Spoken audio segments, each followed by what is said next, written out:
As we look at the topic of violence and its many categories, ranging from schoolyard bullying to domestic violence to apocalyptic variations of war, could I do that?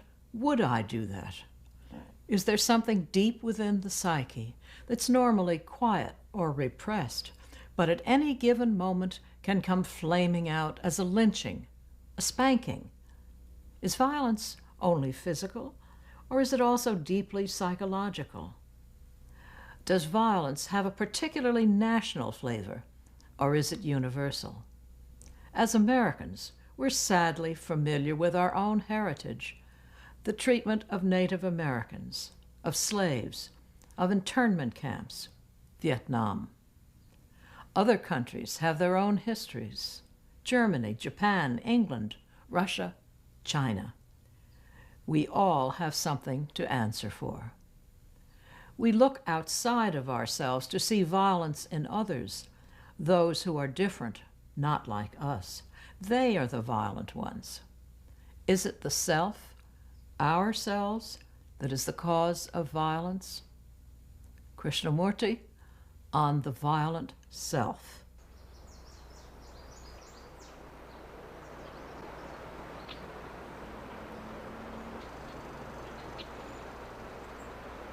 Violence must exist as long as there is division outwardly and inwardly.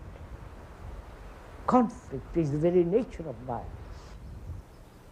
Look at it as though it was not separate from you.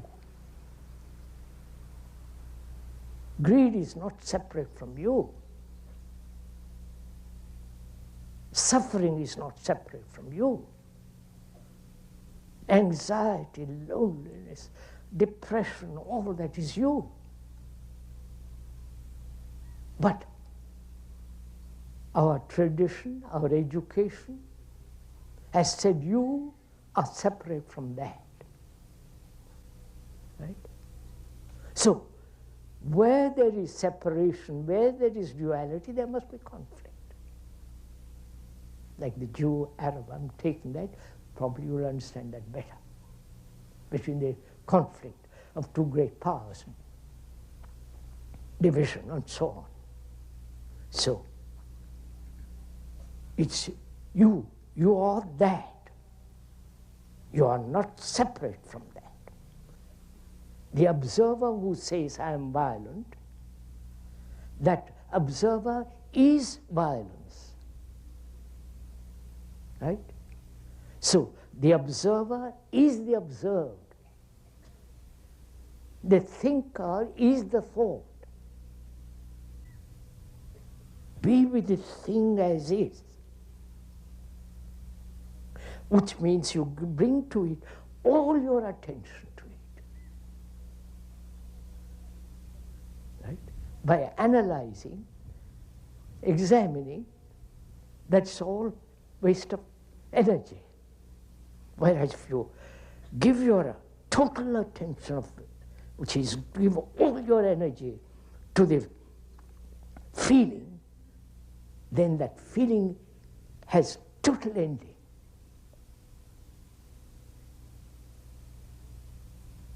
The word separates, but the fact of the feeling is me. Me is my nose, my eyes, my face, my name, my character, that's me. I'm not separate from all that.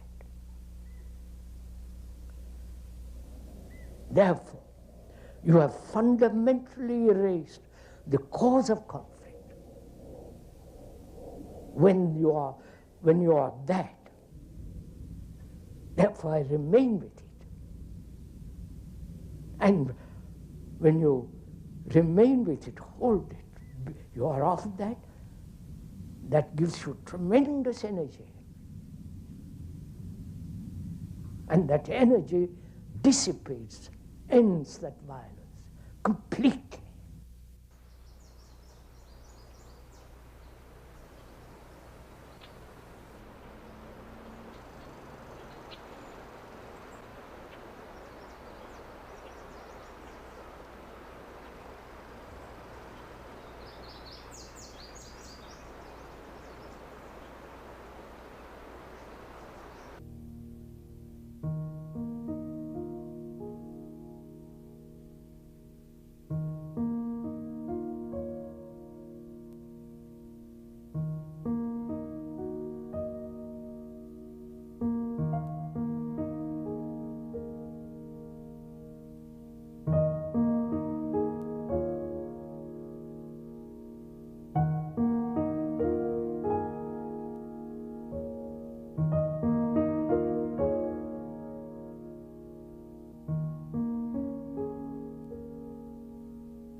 anger, imitation, conformity, obeying, all that is part of violence.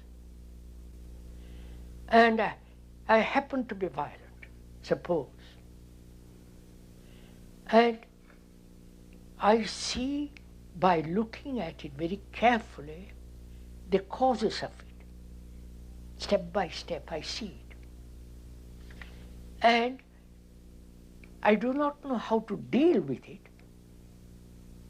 to eradicate the cause. So I invent the non-violence as a lever to get rid of violence. I don't, right? So I'm escaping from the fact, from a fact to non-fact. So I stop that movement when I realize I'm escaping. Then I see I'm violent. Is violence separate from me? Or I am violent? Violence is part of me, like anger is part of me. Greed is part of me. Suffering is part of me. Anxiety, pain, depression, loneliness is me. But thought has separated the me from violence. I don't know if you realize. So I'm always acting on violence, suppressing it, rationalizing it, saying, finding excuses for it. But when I realize the thinker is the thought, right? The observer is the observed, then the division comes to an end. And where there is division, there must be conflict. So please follow this. I have totally eliminated conflict. The mind stops acting, but remains with it, doesn't escape from it. So when you remain with something entirely, completely, with all your attention, the thing disappears completely.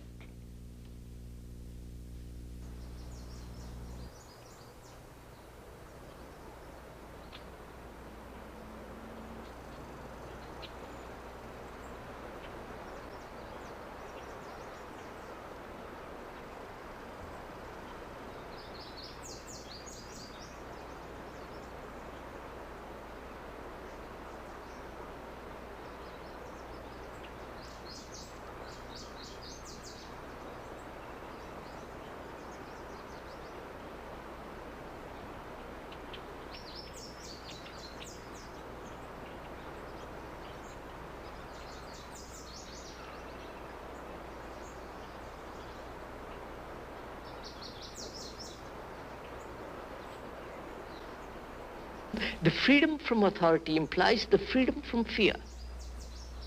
Right. And the freedom from fear implies the cessation of every form of violence.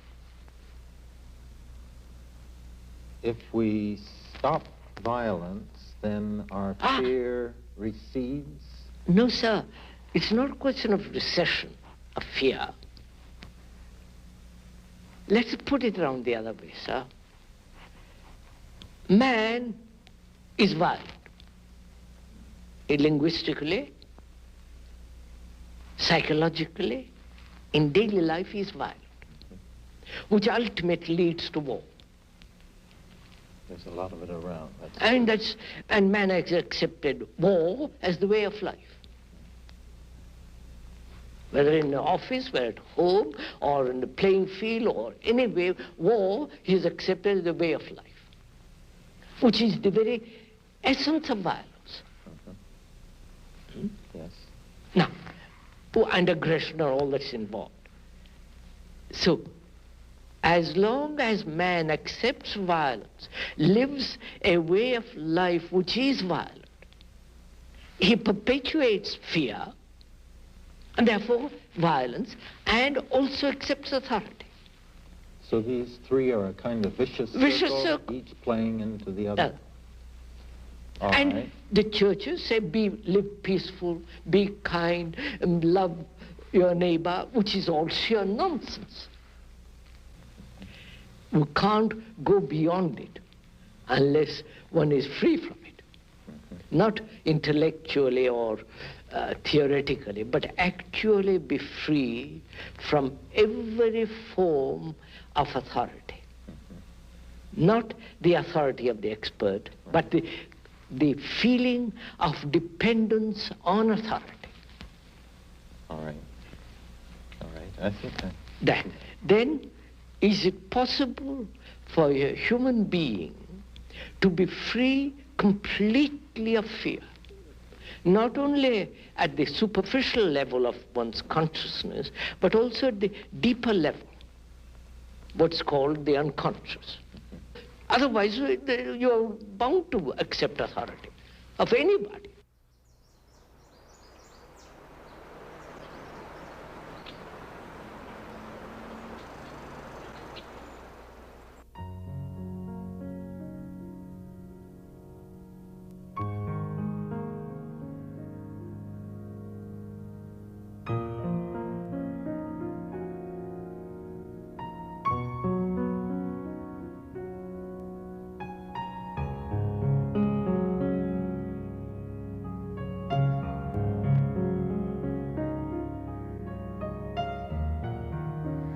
You are violent.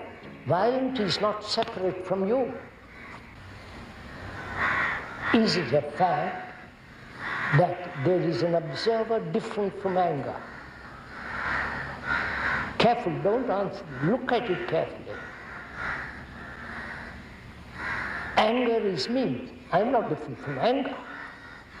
Right? Violence is me.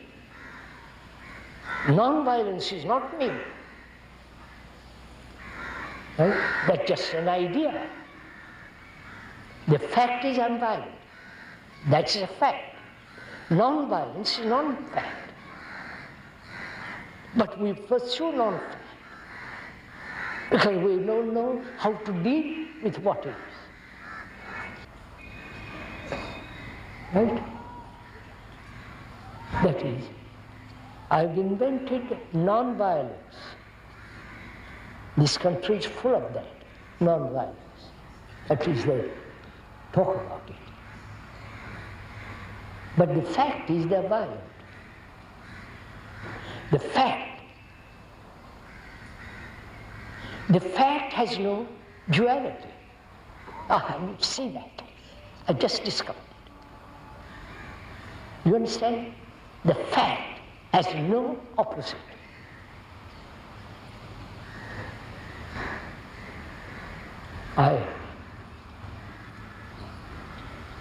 I'm angry, that's a fact. But when I say I must not be angry, then duality arises. So, very interesting. I wish you had rains going through all this. So, I'm angry. That's a fact. What am I to do? I won't say I must not be angry. Then I'm in conflict. You understand? I won't suppress it. There's no suppression, there's no escape, there's no transcending it. So what happens? Go on, sir. What happens when there is no movement away from the fact?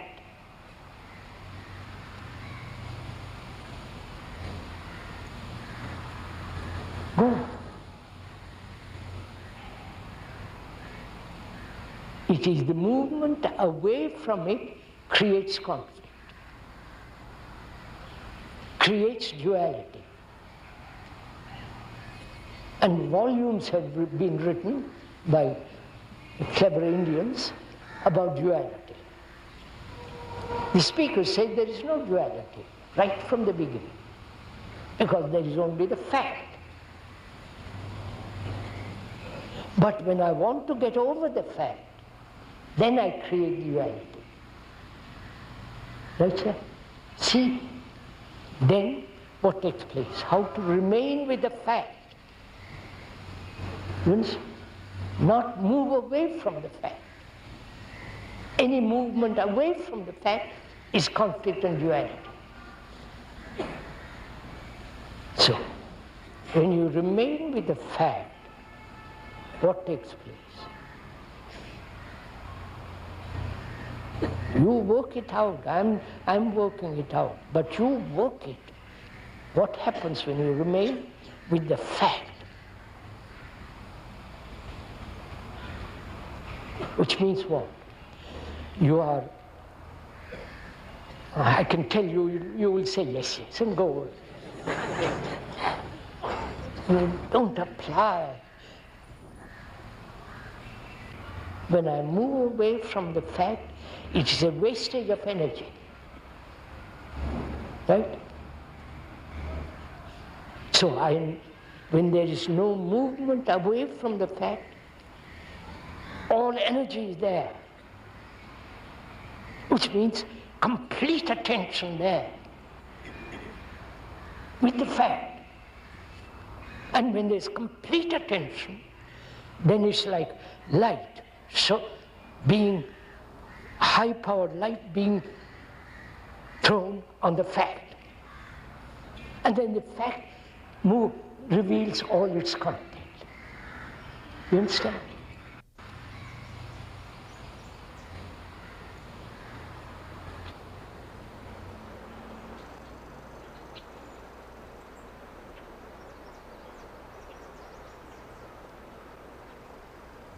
Physical violence, killing each other, hurting each other, physically, by word,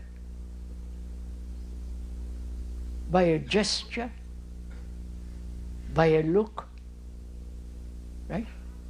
We hurt each other. And what is violence? That's also part of violence. The word, the gesture, the blow, the bayonet, the ball.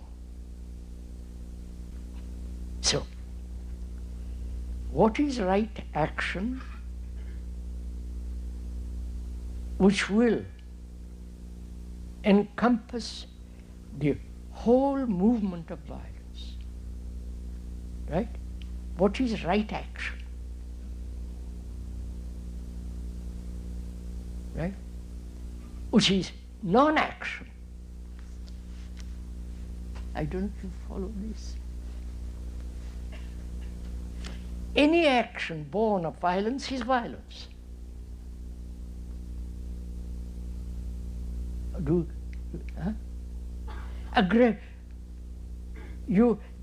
One country is aggressive, and you respond with aggressiveness to that country. This is what's happened. And that's positive action, which is considered positive action. You hit me, I hit you back.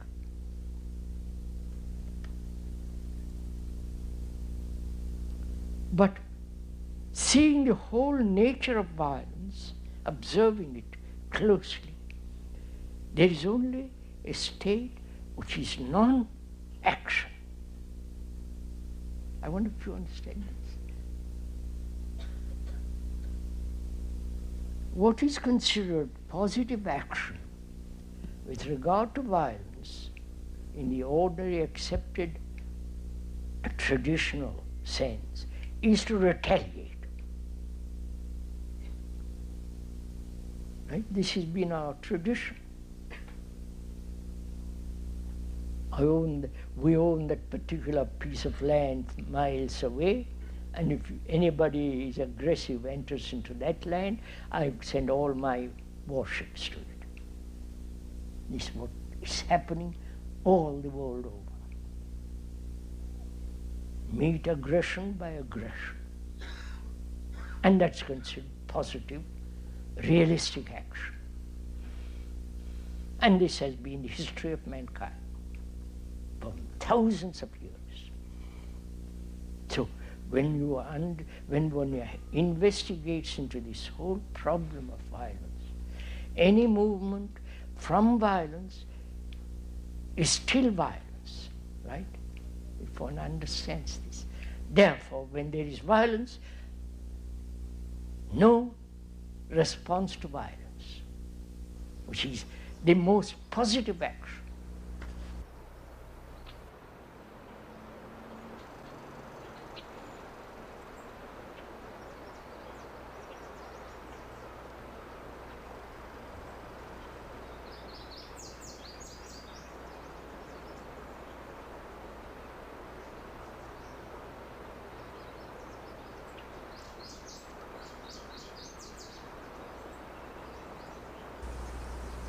Please ask yourself, why do we choose psychologically, inwardly, say, I will do this, I won't do that. This is right, that's wrong. I'm violent, but I must become non-violent. I have pride, but I've become humble. You understand? This inward choice going on all the time. I haven't understood the nature of violence, but I want to escape from that. Therefore, I create the ideal.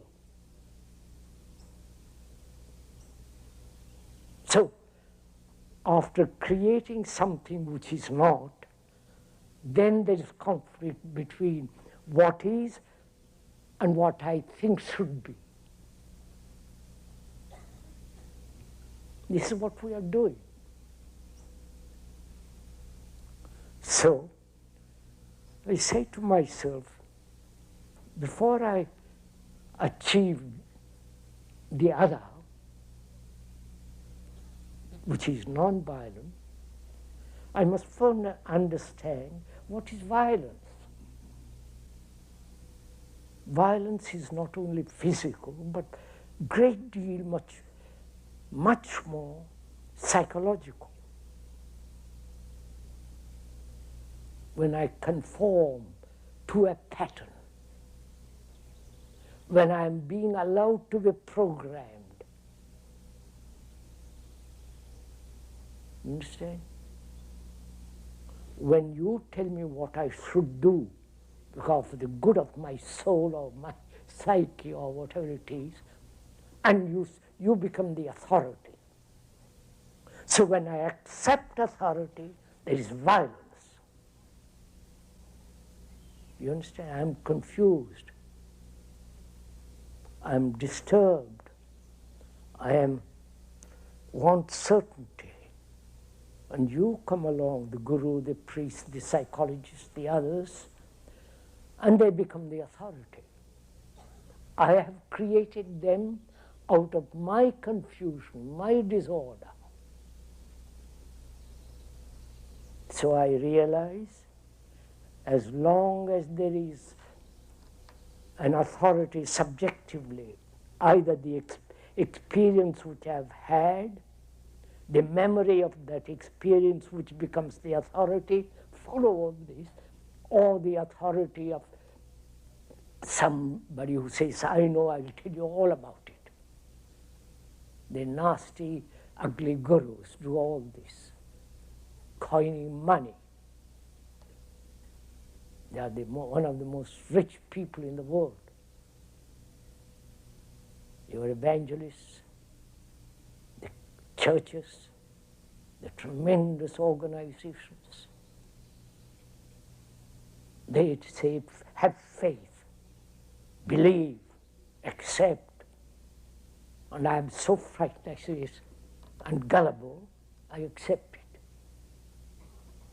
So I am creating out of my disorder authority.